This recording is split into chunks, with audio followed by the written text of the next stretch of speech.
havendo quórum regimental, estando presente o doutor do Ministério Público, o doutor Sérgio Cunha, declaramos aberta a presente sessão. Obrigado, Tiago. Iniciando, tendo em vista que os primeiros processos são de nossa relatoria, eu solicito ao nobre conselheiro Antônio Cristóvão que, então, presida os trabalhos da sessão.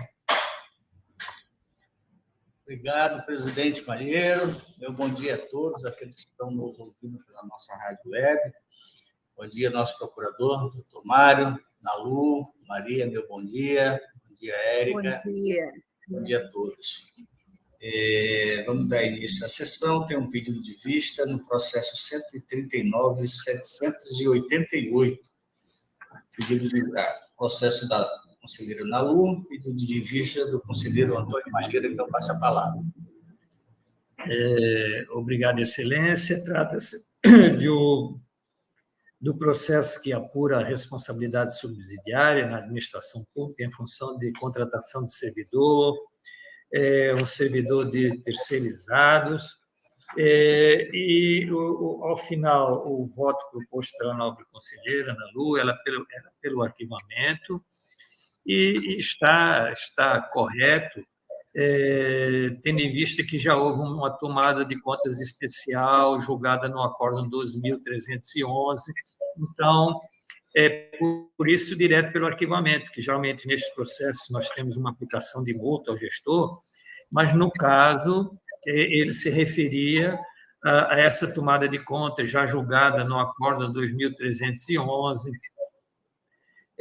que havia um débito de R$130 mil da empresa G. Alves Ferreira, mas ele acabou sendo compensado com os créditos que ele tinha lá junto ao DEPASA, e por isso, então, foi considerado que não havia mais nenhuma irregularidade por parte do gestor.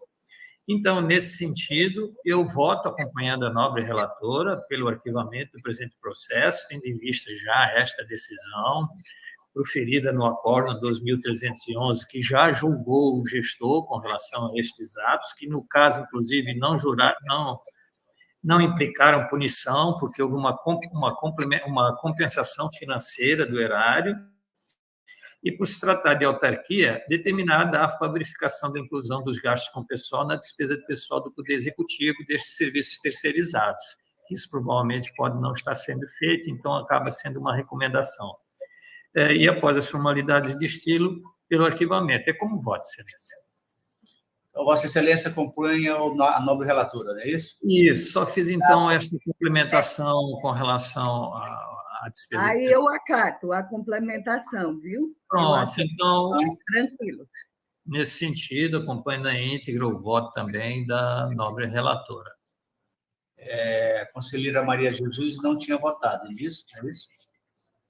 Certo? Nesse processo, ela já tinha votado? Não, né? Maria não votou. Então, eu vou votar e vou acompanhar a conselheira relatora, já que ela acompanhou o conselheiro revisor. Então, acompanha o nobre conselheiro revisor.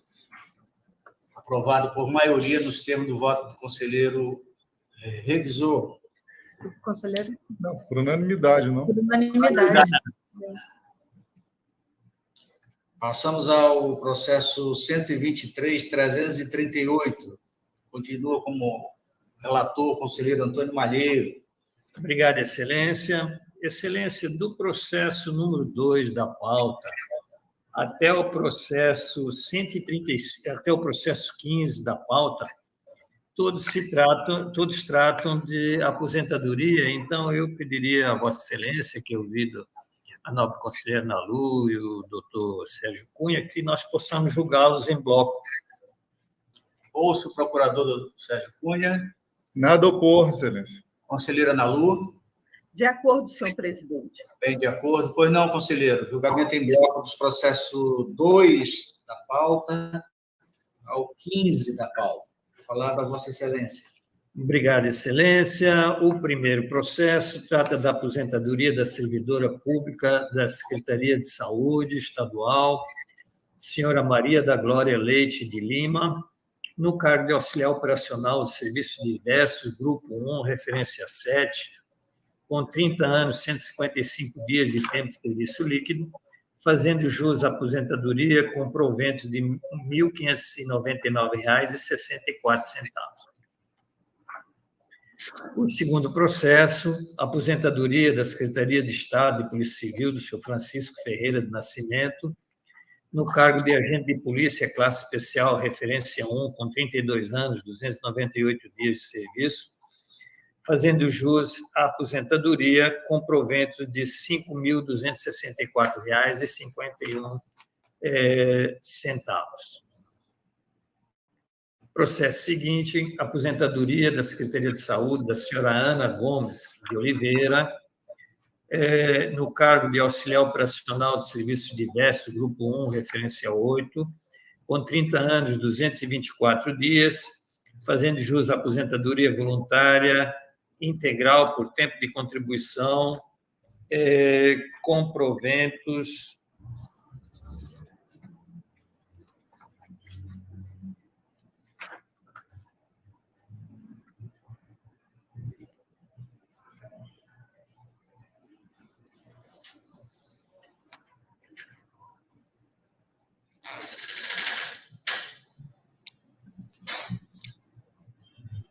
de R$ 1.552,60, depois de devidamente corrigido o seu enquadramento.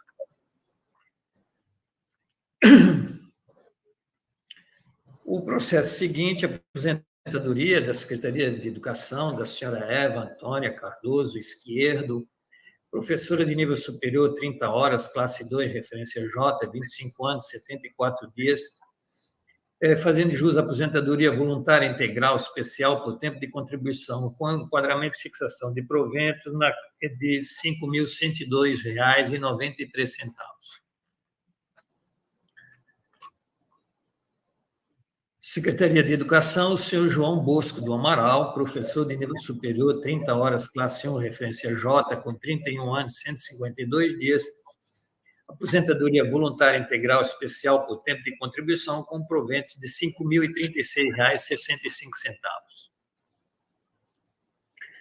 Aposentadoria da Secretaria Estadual de Educação da senhora Marilene Maia Fernandes, professora de nível superior, 30 horas, classe 1, referência J, 28 anos, 123 dias, aposentadoria voluntária integral especial por tempo de contribuição com R$ 5.036,65 também.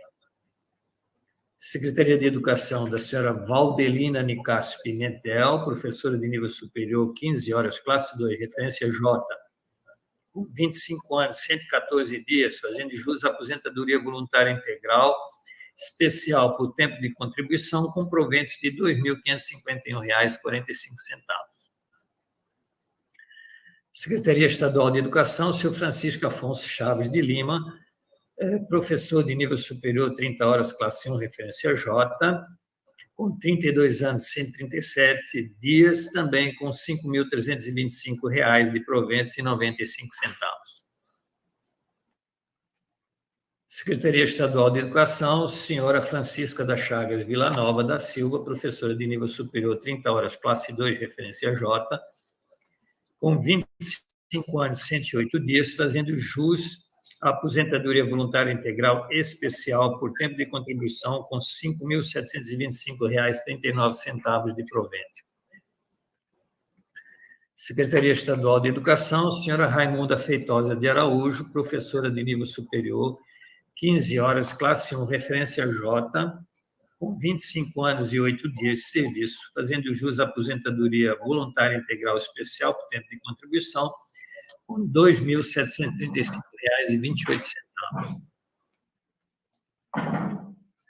Secretaria Estadual de Educação, senhora Maria de Nazaré Nery de Moura, professora de nível superior, 30 horas, classe 1, referência J, com 36 anos e 48 dias, fazendo jus à aposentadoria voluntária integral especial por tempo de contribuição, com R$ 5.325,95.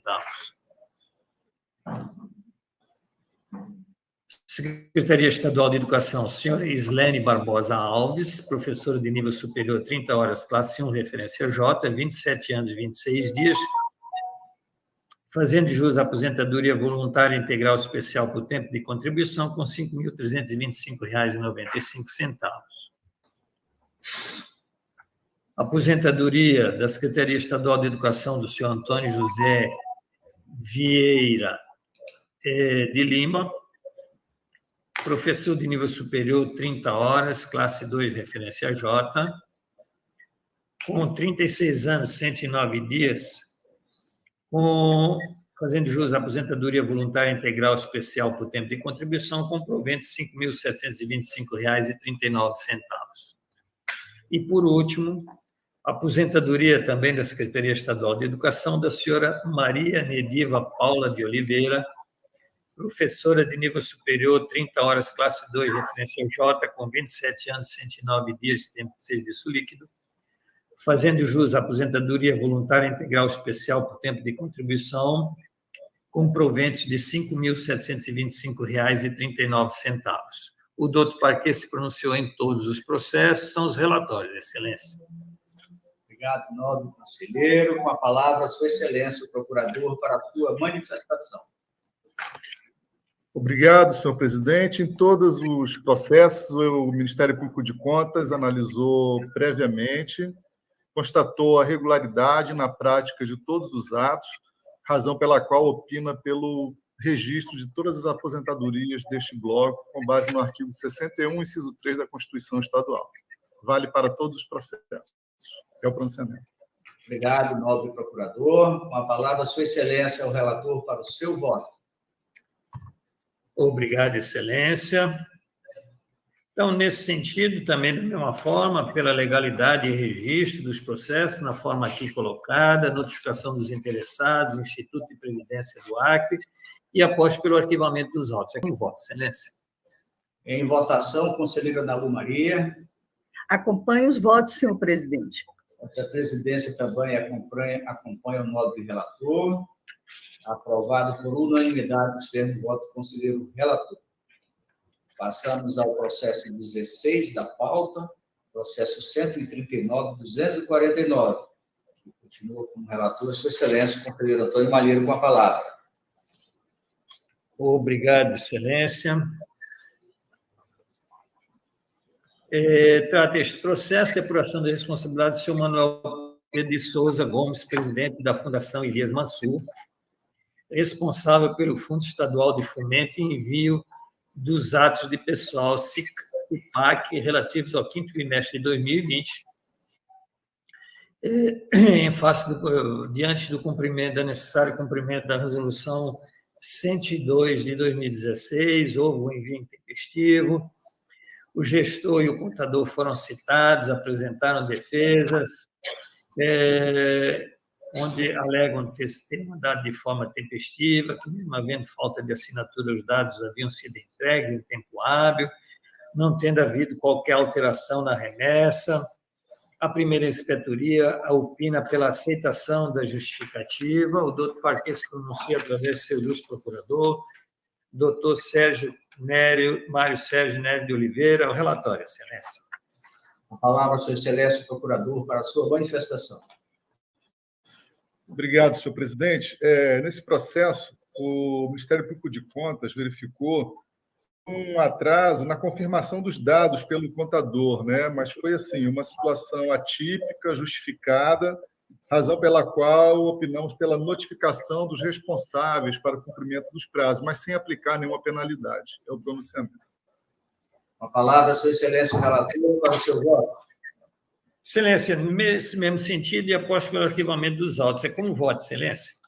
Em votação, a conselheira Ana Lu Maria. Acompanho o voto, senhor presidente. A presidência também acompanha o nobre relator.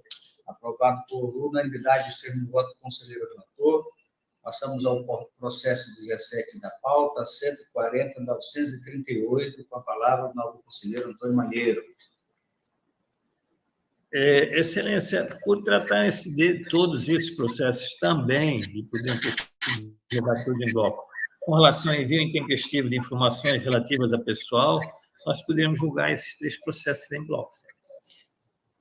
Pois não, nobre presidente, já dada a julgamento em bloco anteriormente, Continua Vossa Excelência com a palavra para julgamento em bloco dos 3 processos.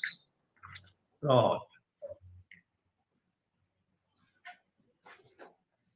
O primeiro processo trata da responsabilidade do senhor Jurilane Aragão Silva, diretor-presidente da Junta Comercial, relativo à intempestividade no envio no primeiro semestre de 2021 dos dados do CIPAC. O gestor foi citado, apresentou defesa, onde alega falta de pessoal para a realização do envio. A segunda inspetoria opina pela aceitação da justificativa, opinando pela não aplicação de multa pelo fato da suposta servidora responsável pelo envio ter se afastado de suas funções laborais, o que foi justificado por um atestado médico.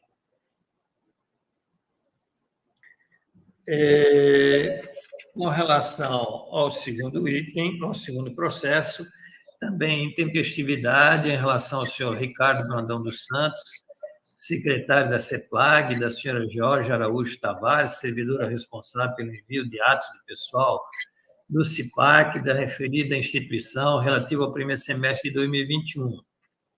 Houve um envio intempestivo, os gestores foram citados e alegam o cumprimento dos prazos. A segunda inspetoria opina pela aceitação da justificativa apresentada pelos gestores, irregularidade dos envios, tendo em vista que a aparente intempestividade foi superada com base na ata da reunião de 11 de maio de 2021 para a unificação das decisões de matérias de competência das câmaras do tribunal. E no último processo da Câmara Municipal de Cruzeiro do Sul, responsabilidade do senhor Francinei Freitas de Souza, presidente da Câmara de Cruzeiro do Sul, e o senhor José Albano de Souza, servidor responsável pelo envio, primeiro semestre de 2021, intempestividade, atraso de 7 dias. Aqui a data limite, que era 15 de fevereiro, foi ultrapassada para 22 de fevereiro. Os gestores foram citados e informam que o gestor José Albano estava com Covid e juntou um exame comprobatório. A segunda inspetoria também opina pela aceitação. O doutor Parque se pronunciou através do seu ilustre procurador, doutor Anelene Azevedo Lima, neste último, seus relatórios. Obrigado, nobre conselheiro. Com a palavra, Sua Excelência, o relator, o procurador, para o seu pronunciamento. Obrigado, senhor presidente. Nos 2 primeiros processos desse bloco, que é da Junta Comercial e da Secretaria de Planejamento, como já bem colocado em detalhes, né, das justificativas apresentadas pelos gestores, com aquele prazo, aquela tolerância fixada na ata do tribunal, o que aconteceu? Esses prazos eles caíram no período de feriado, né, todos 2. Então, no dia útil, imediatamente após o feriado, a documentação foi encaminhada, razão pela qual nós estamos opinando pelo arquivamento dos 2 processos, não vislumbramos nenhuma irregularidade. E no terceiro processo, que é da Câmara Municipal de Cruzeiro do Sul, também em que pese uma extrapolação pequena nesse prazo, eu acho que a justificativa também merece ser acatada pela situação excepcional que foi colocada pelo gestor, né? Foi comprovado através de atestado médico que o servidor responsável pelo encaminhamento estava com Covid.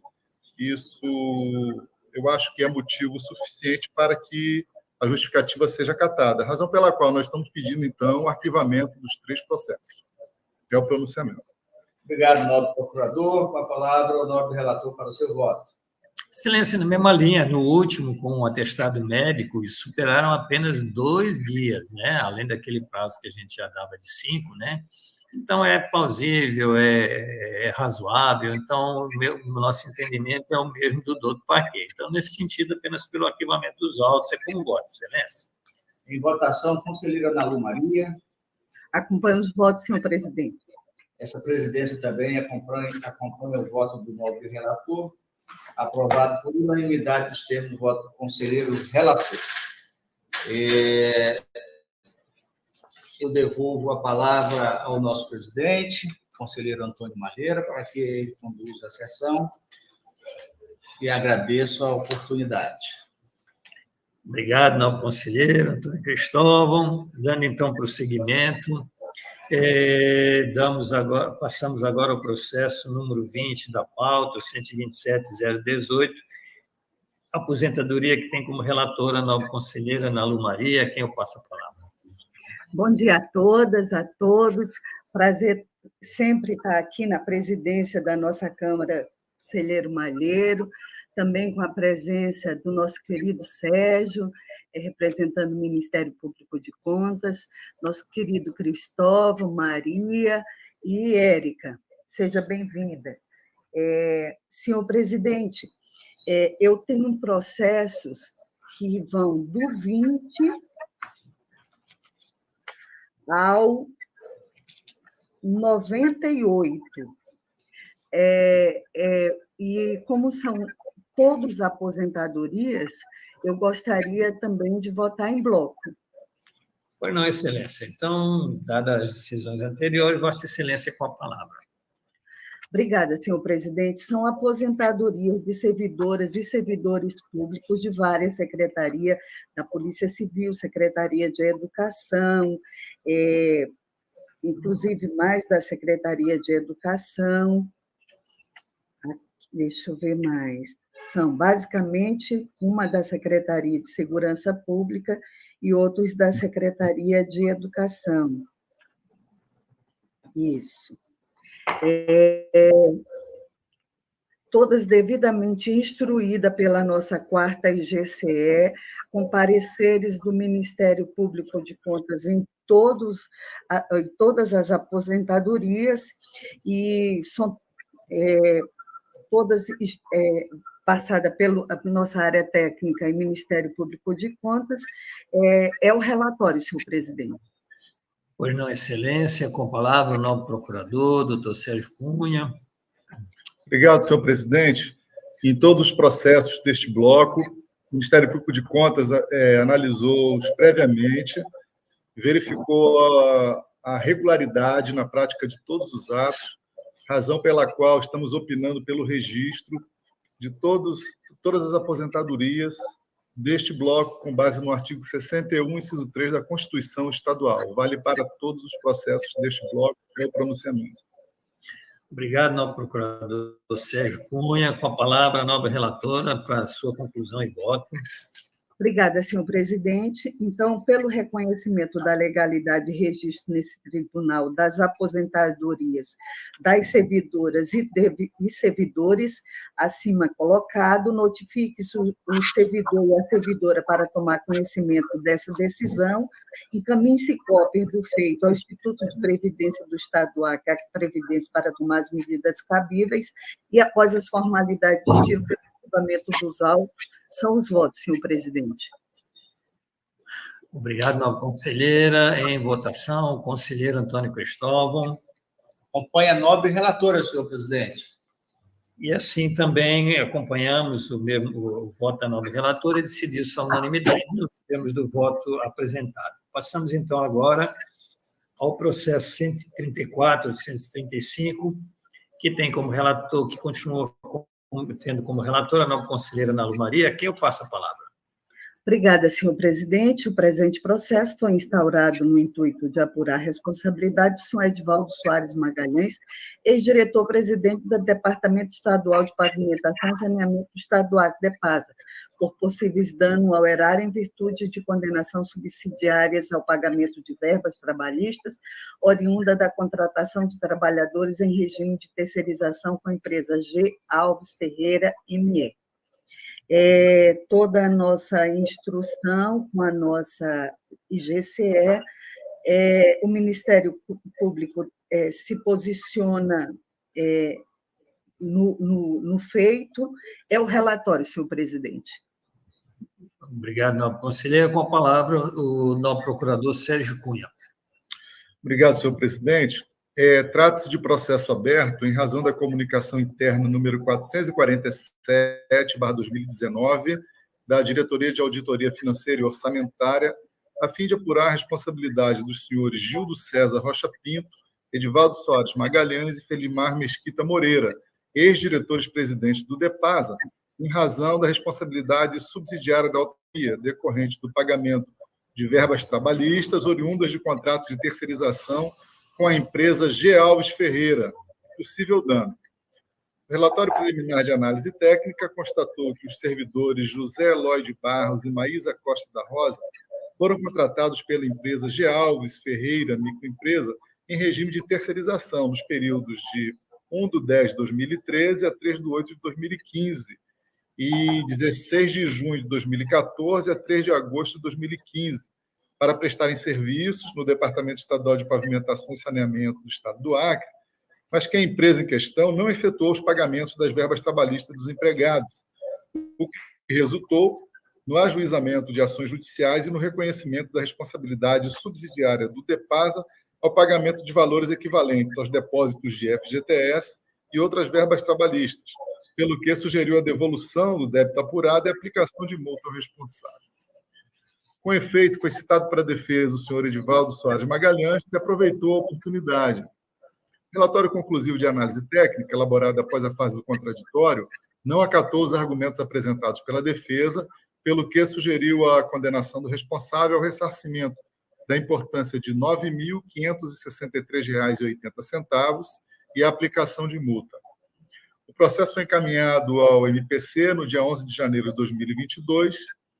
Compulsando os autos, verifica-se que o DEPASA já foi condenado de forma subsidiária pela Justiça do Trabalho a pagar valores equivalentes aos depósitos de FGTS e outras verbas trabalhistas aos empregados citados aqui neste processo, oriundos de contratos de terceirização com a empresa G. Alves Ferreira, relativo aos períodos de agosto e setembro de 2015, ocasião em que o senhor Edivaldo Soares Magalhães era o responsável pela autarquia.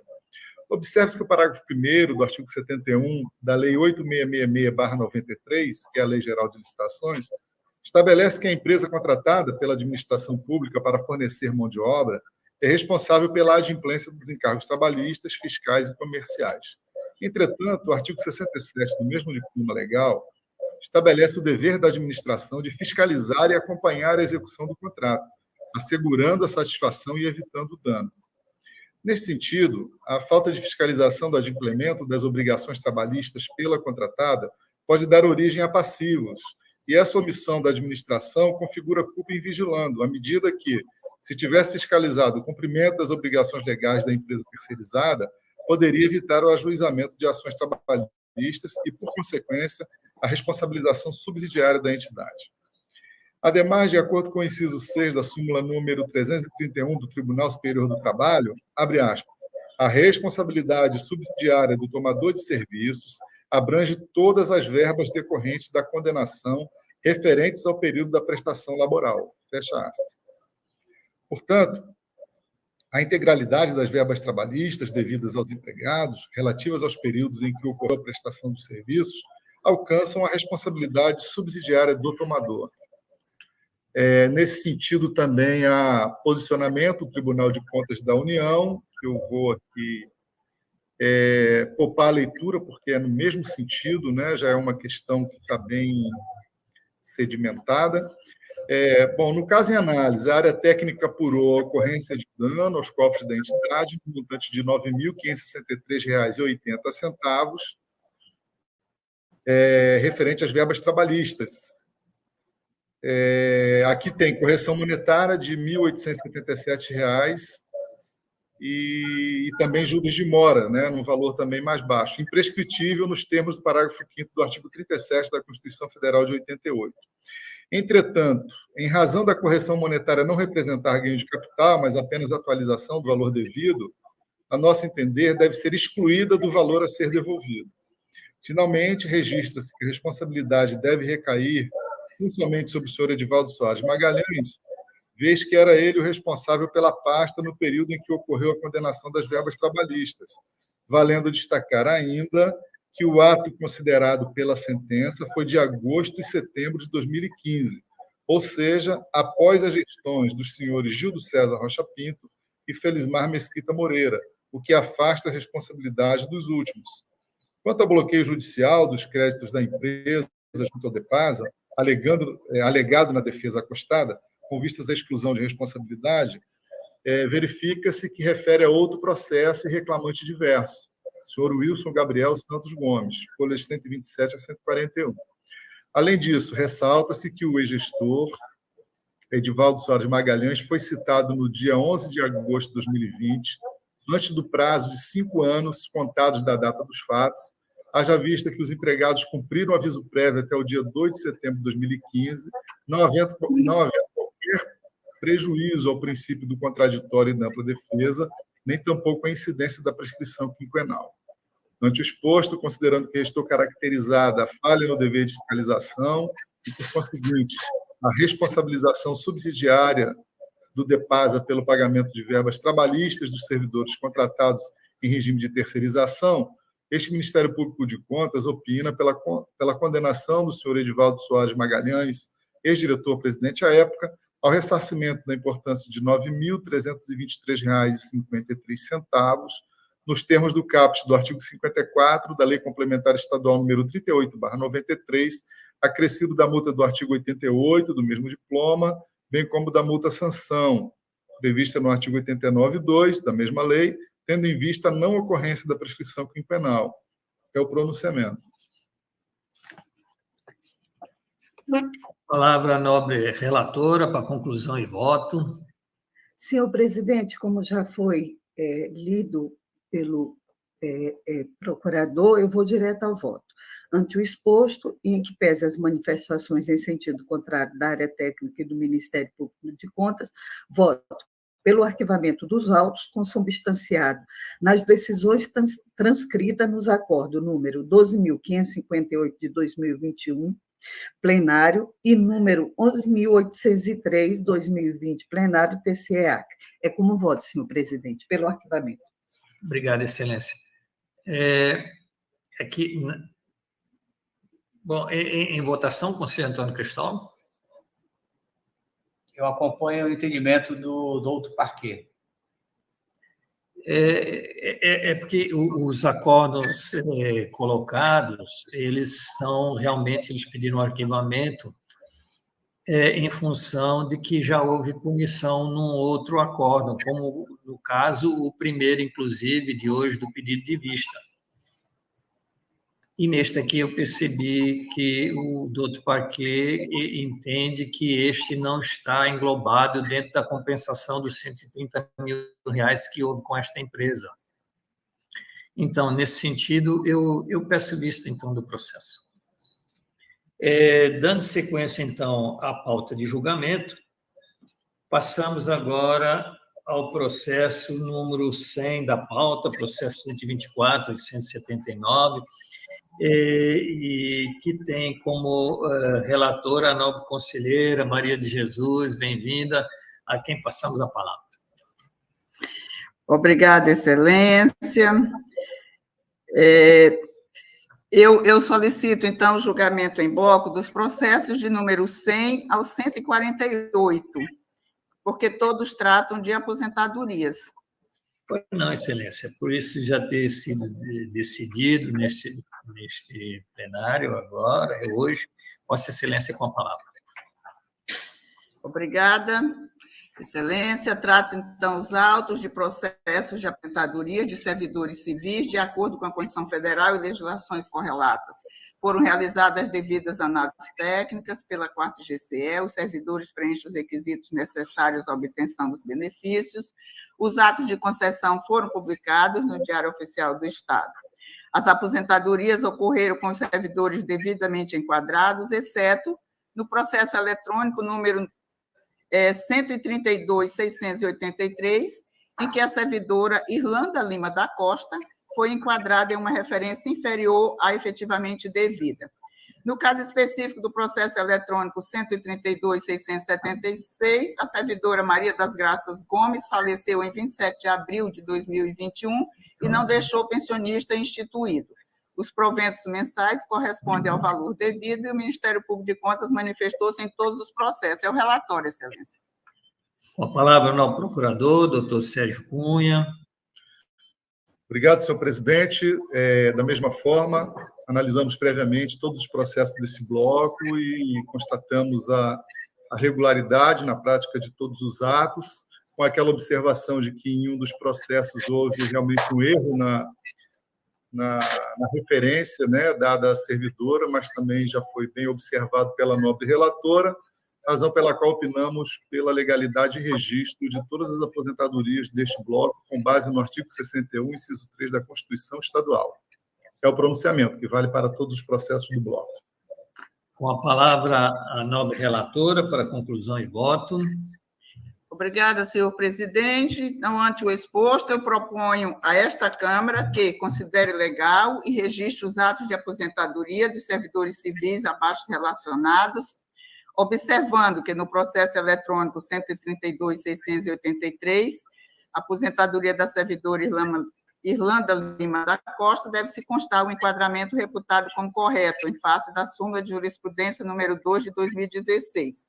Os servidores são os seguintes: Dionísio Bertolino Ferreira, Maria do Socorro Fernandes dos Santos, Antônio Mota de Moura, Maria das Graças Gomes, Irlanda Lima da Costa, Francisca da Glória Ferreira Lima, Maria Aparecida da Costa Miranda, Diná da Costa Bezerra, Maria Nilda Nascimento de Freitas, Luziene Marques de Andrade, Maria de Nazaré Paulino Lopes, Ana Maria Bezerra da Silva, Maria Nieta Oliveira, Terezinha Feitosa Campos, Raimunda da Silva Hanan, Silvana Lourenço Faria, Francisca Roneida Bezerra Fernandes, Maria do Socorro Barbosa de Andrade, Zenilde Silva Lima, Genísia Silva de Souza, Maria da Conceição Barros Negreiros, Maria Alzira Amaral dos Santos, Ednilza de Silva de Oliveira Melo, Risoneide Carvalho de Abreu, Aldenor do Monte Souza, Maria do Carmo da Silva, Maria Liberdade Vasconcelos da Fonseca, Maria da Costa Ferreira, Fátima Aparecida Martins Avalo de Moraes, Fátima Maria Assis da Silva, Guiomar Barros Simões dos Santos, Maria Rotildes da Costa Gancini, Pedro Pires da Silva, Francisco Ferreira Alves, Maria Solange Lima da Costa, Maria Arlene Alves da Silva, Valdomiro Marques Gomes, Maria Celuta de Jesus Moura, Elisa Rodrigues da Silva, Maria Socorro de Oliveira, Antônio Frederico Ozanam Pinheiro, Maria Jeane Aguiar dos Santos Fernandes, Simone Francisca de Paiva, Maria Helena Guedes de Negreiros Ferreira, Eucilene Maria Brito de Lima. Não, tem mais. Maria do Socorro Reis do Nascimento, Edna Conceição de Oliveira Borges, Maria Francisca Vieira Gomes e Sônia Maria Nascimento Ribeiro da Silva. Encaminhe cópia dos processos ao Instituto Previdenciário para as devidas providências, fixando um prazo de 90 dias para as correções no caso específico do processo eletrônico número 132.683. Notifique os servidores para tomarem conhecimento das decisões proferidas, com exceção do processo eletrônico número 132.676, em virtude do falecimento da servidora Maria das Graças Gomes, e no caso específico do processo eletrônico 132.683, para que a servidora Irlanda Lima da Costa adote as medidas que entender cabíveis quanto a eventuais valores percebidos a menor, em razão do enquadramento equivocado quando da sua aposentação, e arquive os processos após a formalidade de estilo. É a minha proposta de voto, senhor presidente, senhor e senhora conselheira. Obrigado, nobre conselheira. Em votação, conselheiro Antônio Cristóvão.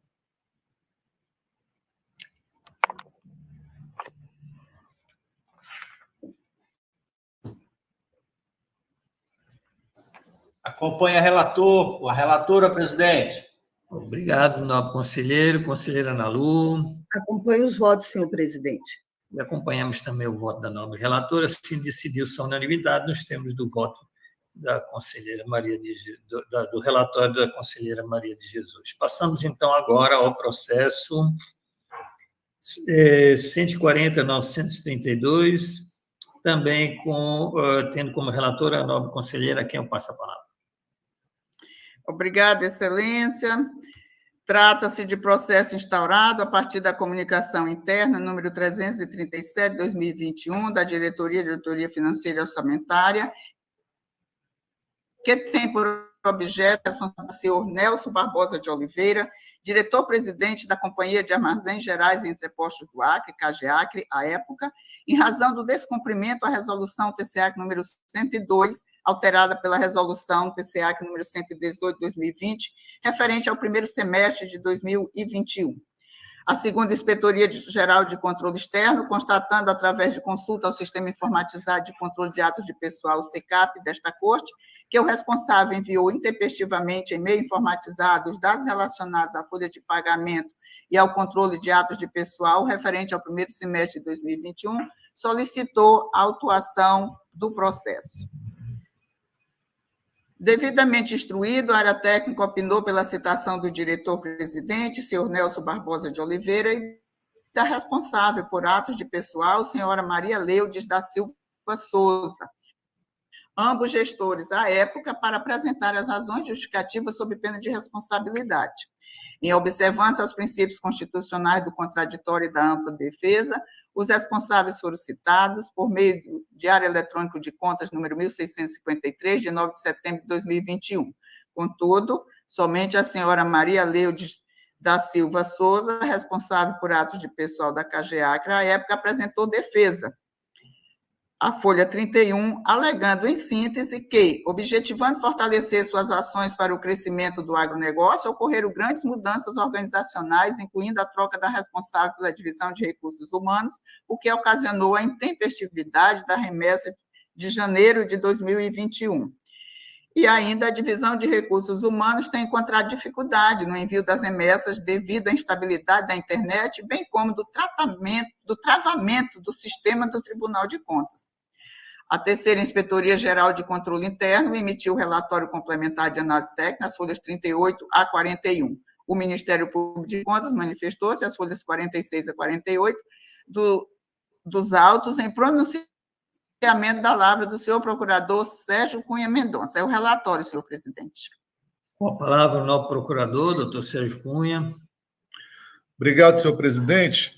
Nesse processo, em que pese as alegações da defesa, nada disso foi carreado para os autos, né? E, da mesma forma também, assim como a área técnica, nós não acatamos essas justificativas e estamos opinando pela aplicação da multa prevista no artigo 89, inciso 2, da Lei Complementar Estadual número 38/93, que é o pronunciamento. Com a palavra a nobre relatora, para a conclusão. E voto. Obrigada, excelência.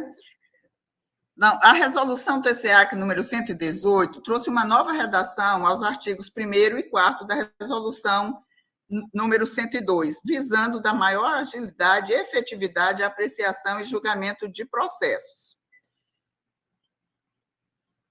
No presente caso, conforme consulta ao SICAP, verificou-se que, no primeiro semestre de 2021, apenas a remessa de janeiro foi enviada intempestivamente, contabilizando ao todo 15 dias de atraso na entrega da remessa, superando o prazo concedido no artigo 4º da supracitada resolução, inclusive no que tange ao prazo da excepcionalidade prevista de até 5 dias relevados de acordo com a ata de uniformização de jurisprudência entre as câmaras deste tribunal.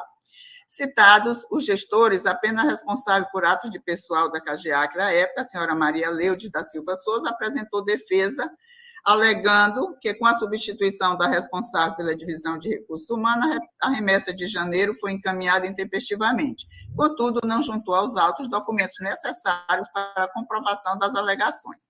Diante disso, proponho a esta Câmara que aplique multa solidária ao senhor Nelson Barbosa de Oliveira, diretor-presidente, e à senhora Maria Leudes da Silva Souza, responsável por atos de pessoal, ambos gestores à época da Companhia de Armazéns Gerais e Entrepostos do Acre, CAGEACRE, em 500 UPF, equivalente a R$ 5.000, nos termos do artigo 89, inciso 2, da Lei Complementar Estadual número 38, combinado com o parágrafo 1º, artigo 6º da Lei Complementar Estadual número 376, conforme estabelece o artigo 8º da Resolução TCEAC número 102 e suas alterações, observados os princípios da proporcionalidade e da razoabilidade, em face do envio intempestivo de 15 dias de atraso por meio informatizado da folha de pagamento e todos os dados e informações necessárias ao acompanhamento da despesa de pessoal pagas referente ao primeiro semestre de 2021, inclusive além dos 5 dias excepcionalmente concedidos na ata de uniformização de jurisprudência entre as câmaras deste tribunal para recolhimento no prazo de 30 dias após a notificação deste, de tudo dando ciência a esta Corte de Contas. Notificar o senhor Nelson Barbosa de Oliveira e a senhora Maria Leude da Silva Souza, gestores à época, para tomarem conhecimento da decisão proferida, notificar o atual gestor para observar as obrigações previstas na resolução TCA número 102 e suas alterações, sob pena de responsabilidade, e arquivar este processo após a formalidade de estilo. É como propõe o voto, senhor presidente, senhor conselheiro, senhora conselheira. Obrigado, excelência. Em votação, conselheiro Antônio Cristóvão. Conselheiro Antônio Cristóvão, o microfone, por gentileza. Desculpa, eu acato a proposta de voto da nobre conselheira. Acompanha a nota, conselheira. Conselheira Ana Lu. Eu só queria perguntar para todos, nós estamos usando mesmo esse valor da multa? Ou é aquele 3 mil? Nós temos usado 5, tanto é que na última sessão, Vossa Excelência não estava, nós demos 120 mil de multa ao presidente da Assembleia por 6 meses de atraso acima de 40 dias. Então estamos usando esse mesmo, né? Novo valor de 10, que agora até mudou para 11,70, mas nós ainda estamos usando o de 10. Então tá. Acompanho a relatora. E assim também acompanhamos o voto aqui apresentado, decidiu-se então a unanimidade e passamos agora ao processo 150, que também é por responsabilidade, mas pela resolução C87, continua tendo como relatora a nobre conselheira Maria de Jesus, a quem eu passo a palavra.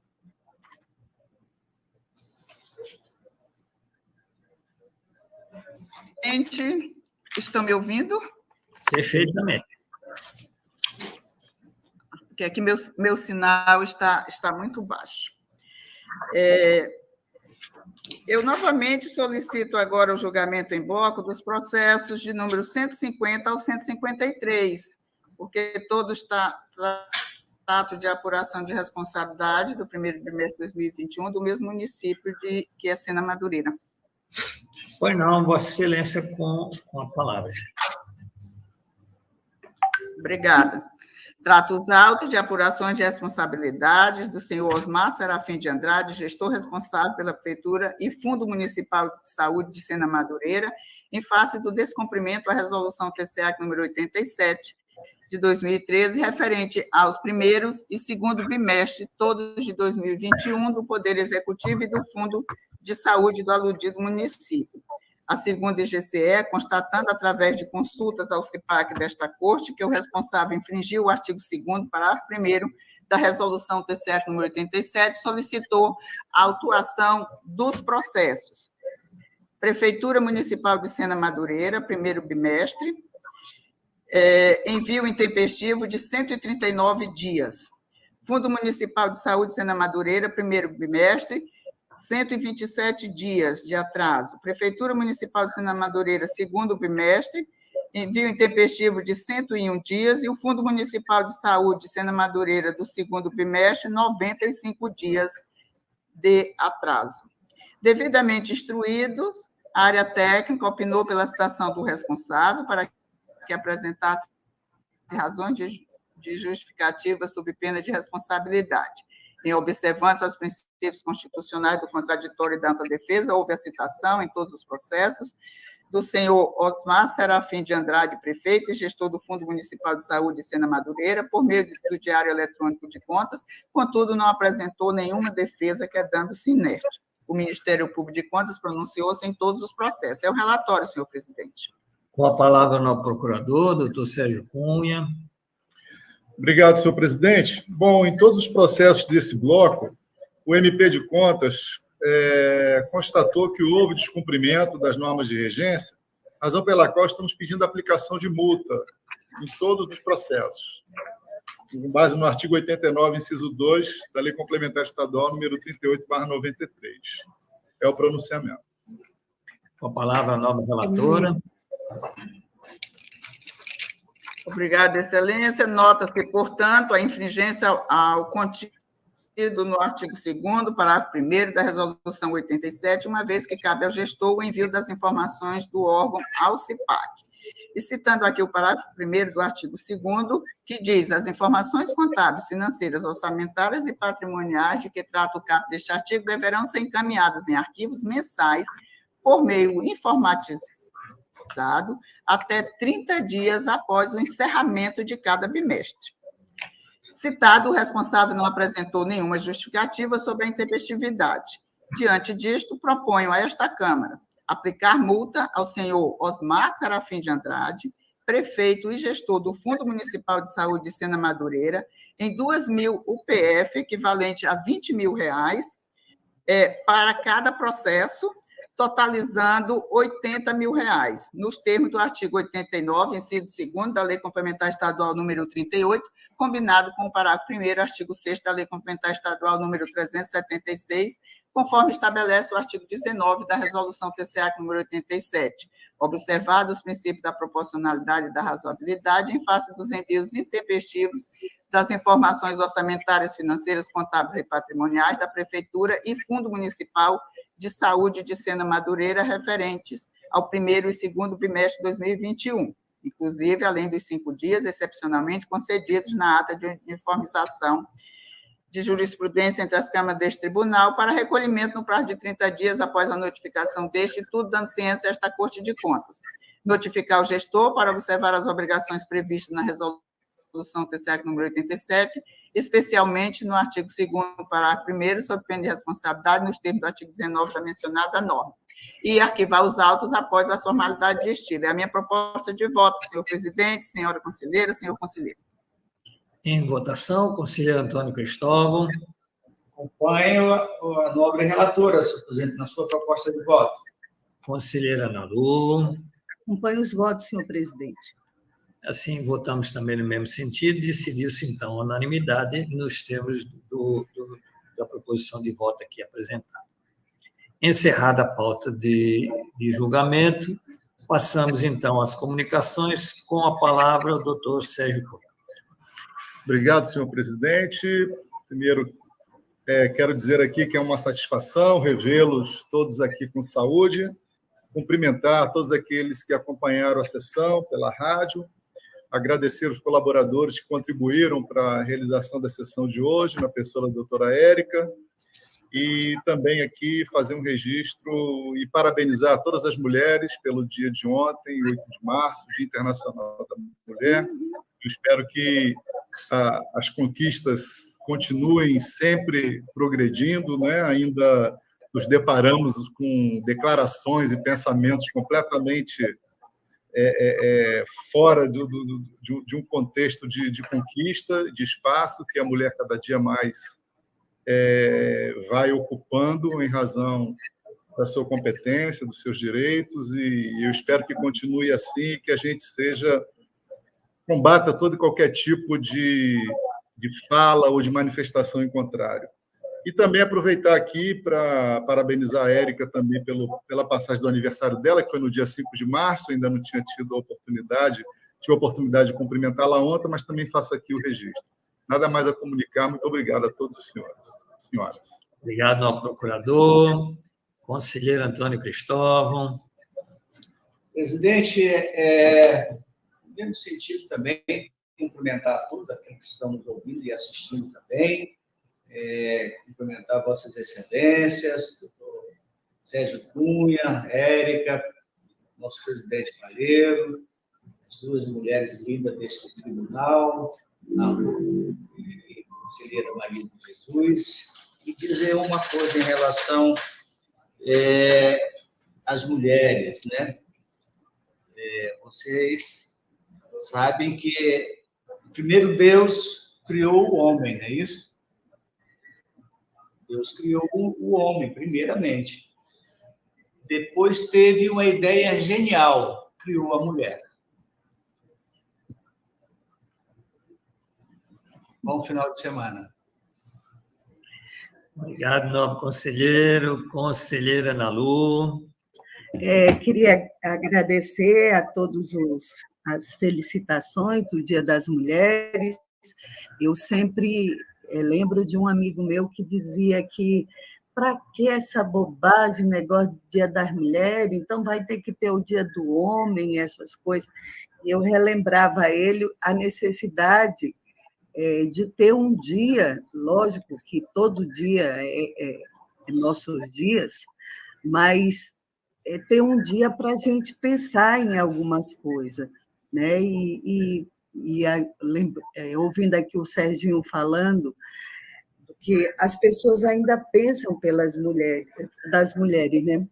E aí eu me lembrei daquele áudio, um deputado que inclusive seria candidato à maior cidade do Brasil, né? E a forma como é colocado,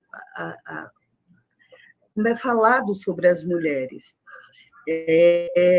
Ontem, eu não fico feliz, eu sei que choca as pessoas, mas a gente precisa ouvir, porque nesse momento que a gente está falando agora, uma criança está sendo estuprada, está sendo violentada, e o que mais nos choca é pelo pai, pelo padrasto, pelo tio, pelas pessoas mais próximas dela, as pessoas mais próximas. E o que é pior ainda é que a cada 7 horas no Brasil, uma mulher é espancada. Então, é preciso termos aliados. Eu acho que aqui eu consigo ver 3 aliados, porque nós já nos conscientizamos do nosso papel, né, enquanto mulher, mas, e principalmente nós 3 que sabemos que não passamos por isso, até porque a gente não aceita certas situações, mas os homens eles têm que ser aliados das mulheres, falarem sobre isso, porque quem está nos machucando são os homens mais próximos da gente, são os familiares, os amigos, os vizinhos. Então, é preciso que os homens se tornem aliados das mulheres para que a gente possa ter uma sociedade feliz, porque como é que a gente pode ser feliz se a gente imaginar que agora, nesse momento, uma criança pode estar sendo estuprada? Pode estar sendo, não, está sendo estuprada. Como é que a gente pode ser feliz se uma mulher, a esse momento, está sendo violentada? Né? Então, eu sei que choca, mas é preciso falar, E eu fiquei extremamente feliz. Ontem recebi um telefonema da Viviane, que trabalha com o conselheiro Miola, me chamando para coordenar um grupo de trabalho, fazer parte de um grupo de trabalho da Tricô, onde a gente possa discutir políticas de melhor relacionamento dentro dos tribunais de contas, porque o Acre é uma verdadeira exceção com relação a conselheiras, com relação a procuradoras. O Acre é uma exceção, tem tribunais de contas que só são homens. E mais ainda, é porque é diferente as coisas que a gente faz. A Maria, antes de entrar aqui, disse: eu vou sair um pouquinho, mas sabe por que a Maria vai sair um pouquinho? Porque a gente tem a casa para arrumar, a gente tem a comida para fazer, a gente tem a roupa para colocar na máquina. Aí alguém pode dizer: bota o Cícero para fazer. A gente coloca, mas é porque o jeito, inclusive, que muitas vezes eles fazem, a gente tem que refazer muitas vezes todinho, porque a sociedade, infelizmente, fez com que a gente tivesse, vamos dizer, direitos iguais com relação ao trabalho, mas o trabalho doméstico não é socializado. Então, o que hoje a gente tem? Mulheres extremamente estressadas, porque a gente acumula um monte de trabalho. É nós que temos que pensar se a roupa... O homem quer a roupa pronta, passadinha, limpinha, direitinha, arrumadinha, as cuecas num cantinho, as meinhas no outro canto, a toalha no outro canto. Mas a gente não aguenta mais. Na Europa está discutindo como é que nós vamos remunerar esse trabalho doméstico. Porque, gente, está na hora de nos pedir, dos homens pedir desculpa para a gente, está na hora de não nos dar flores, mas nos dar uns dias de folga, porque a gente não está aguentando, entendeu?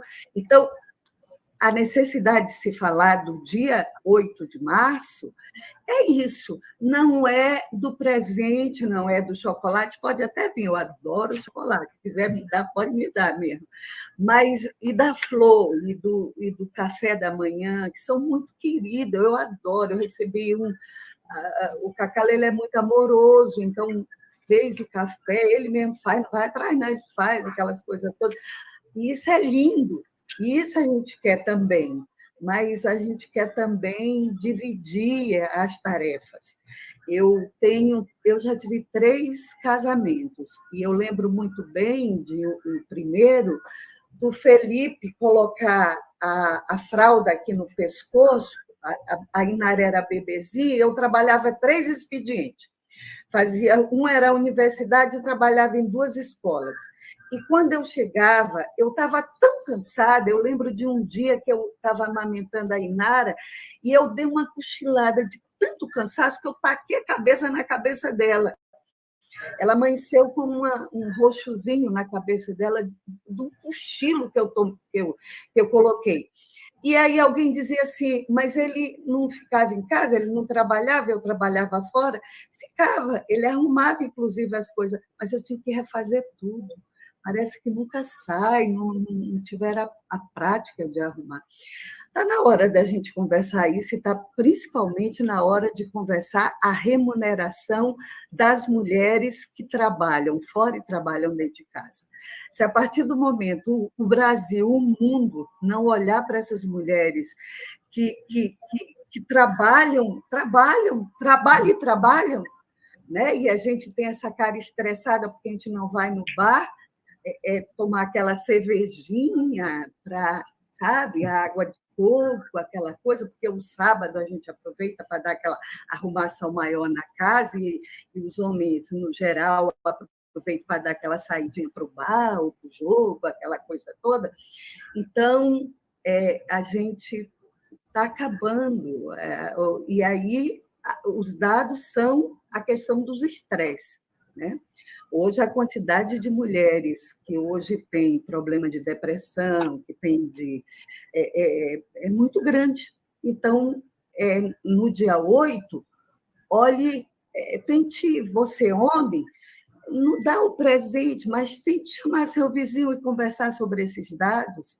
Não dê o chocolate, não dê a sandalinha, a florzinha, mas tente chamar o seu companheiro homem, que é ali vizinho, que geralmente que bate nas mulheres. Então, eu queria também dar essa dica para os companheiros homens, porque não são só flores, não. Tem muita coisa que a gente não está aguentando mais. Então, tá. Um beijo grande para todos e todas. Conselheira Maria de Jesus. Obrigada, Excelência. Também quero agradecer as felicitações do Dia da Mulher e aproveitar para agradecer a Deus, porque eu me sinto uma mulher privilegiada. Graças a Deus. Nunca me senti ofendida por ser mulher. E também por ter um marido que é parceiro e que divide comigo todas as atividades domésticas, graças a Deus. Mas a gente sabe que a realidade é bem diferente, como coloca aí a conselheira Nalu. Mas é isso, quero agradecer a todos as felicitações que recebemos aqui no grupo e agora aqui pela sessão virtual, e também cumprimentar a todos que estão nos acompanhando, que estão nos ouvindo, e agradecer àqueles que contribuíram e estão contribuindo para a realização desse trabalho. Nada mais a comunicar, senhor presidente. Obrigado, nobre conselheira. E, assim, dessa forma, quero fazer coro com tudo que aqui foi dito, registrar as nossas felicitações às mulheres, mães, filhas, parceiras, guerreiras. Quero também, novamente, aqui registrar os parabéns do aniversário, perdão, da doutora Érica. Érica, eu também quero, tu é do dia da minha filha e do meu irmão. Obrigada. Parabéns, Érica. Desculpa, Malê. Não, perfeito. E quero, então, cumprimentar todos que nos acompanharam, agradecer a todos que nos ajudaram e convocar a sessão para dia e hora regimental.